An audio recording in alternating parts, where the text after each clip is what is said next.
السلام علیکم عزیز طلبہ و طالبات، کیسے ہیں آپ سب؟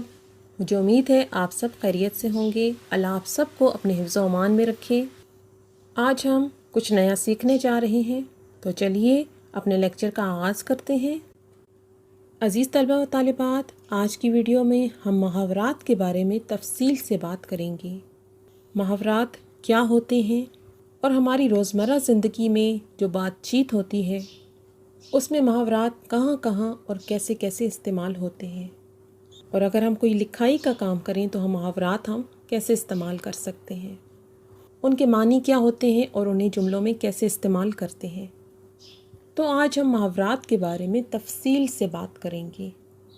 تو سب سے پہلے ہم محاورات کی تعریف دیکھ لیتے ہیں۔ محاورہ دو یا دو سے زیادہ الفاظ کے ایسے مجموعے کو کہتے ہیں جو اصل معنی کے بجائے مجازی معنوں میں استعمال ہو، یعنی دو یا دو سے زیادہ الفاظ کا ایسا مجموعہ جس کے اصل معنی کچھ اور ہیں اور محاورے کے الفاظ کچھ اور ہیں۔ جس طرح ایک محاورہ ہے غصہ پی جانا۔ اب غصہ کوئی پانی کی طرح پینے کی چیز تو نہیں ہے، اب غصہ کوئی پیا جاتا ہے، لیکن ہم یہ لفظ محاورتاً استعمال کرتے ہیں۔ آسمان سر پہ اٹھا لینا، اب آسمان کوئی سر پہ اٹھایا جاتا ہے، تو وہ جملے جن کے اصل الفاظ کچھ اور ہوتے ہیں مگر ان کے معنی مختلف ہوتے ہیں انہیں محاورات کہا جاتا ہے۔ عزیز طلبہ و طالبات، محاورات کے کچھ اصول ہیں۔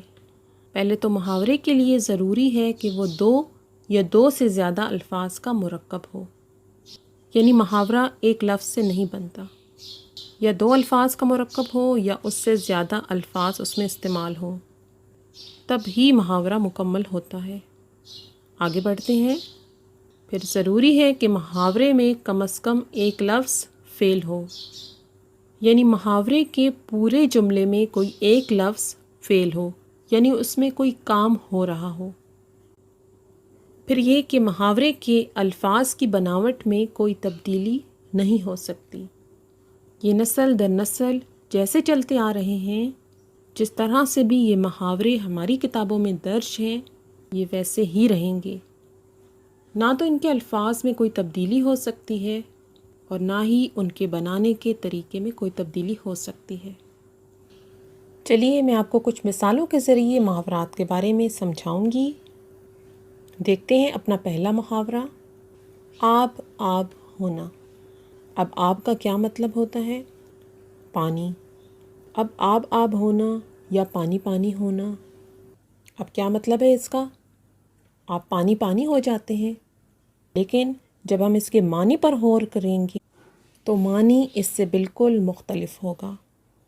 آب آب ہونا مطلب شرمندہ ہونا، یعنی کسی چیز پر، کسی بات پر آپ کو بہت زیادہ شرم آ جائے، یا پھر آپ کسی کام کو کرتے ہوئے پکڑے جائیں، شرمندہ ہو جائیں، تو اس کا مطلب ہوگا آب آب ہونا۔ دوسرا محاورہ ہے آسمان سر پر اٹھانا۔ جیسے میں نے آپ کو پہلے بتایا تھا کہ آسمان تو ہم سر پہ نہیں اٹھا سکتے، تو اب دیکھتے ہیں اس کا معنی کیا ہے۔ اس کا معنی ہے بہت شور کرنا، یعنی بہت شرارتی جو بچے ہوتے ہیں جب وہ بہت شور کرتے ہیں تو ہم محاورتاً بولتے ہیں کہ بچوں نے آسمان سر پہ اٹھایا ہوا ہے، یعنی وہ بہت زیادہ شور کر رہے ہیں۔ چلیں اگلا محاورہ دیکھتے ہیں، اوسان خطا ہونا۔ اوسان خطا ہونے کا مطلب ہے گھبرانا۔ اگلا محاورہ ہے باغ باغ ہونا۔ اب آپ باغ باغ تو نہیں ہو سکتے، یعنی آپ گارڈن گارڈن تو نہیں ہو سکتے، باغ میں تو آپ تبدیل نہیں ہو سکتے، تو اب اس کا کیا مطلب ہے؟ اس کا مطلب ہے بہت خوش ہونا۔ تو آپ نے دیکھا مطلب اس کے بالکل مختلف ہے۔ اگلا محاورہ ہے باتوں میں آنا۔ اب باتیں تو کی جاتی ہیں یا باتیں سنائی جاتی ہیں، باتوں میں آنے کا کیا مطلب ہے؟ تو باتوں میں آنا کا مطلب ہے دھوکہ کھانا، یعنی کوئی آپ کو اپنی باتوں میں بہلا کر آپ کو کوئی دھوکہ دے جائے، کسی کی باتوں میں آ کر آپ بے وقوف بن جائیں۔ ٹھیک ہو گیا؟ پھر ایک محاورہ ہے چار چاند لگانا۔ اب 4 چاند لگانا کہ یہ مطلب تو نہیں ہے کہ 4 چاند لگا دیے، اس کا معنی ہے کسی چیز کی اہمیت بڑھانا۔ جیسے ہم کہتے ہیں پرانی حویلی کی مرمت کرا کر جب اس پر رنگ و روغن کروایا گیا تو اس کو 4 چاند لگ گئے۔ پھر ایک بہت عام محاورہ ہے ناک میں دم کرنا، اس کے معنی ہے بہت پریشان کرنا۔ اب ہم اس کو جملوں میں کیسے استعمال کریں گے؟ ارسلان بہت شرارتی بچہ ہے، وہ اپنے گھر والوں کا ناک میں دم کر دیتا ہے۔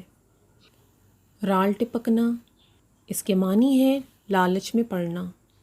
خیالی پلاؤ پکانا، اس کا مطلب ہے ایسی توقع کرنا جو پوری نہ ہو سکے۔ دام میں آنا، اس کا مطلب ہے فریب میں آنا، دھوکے میں آنا۔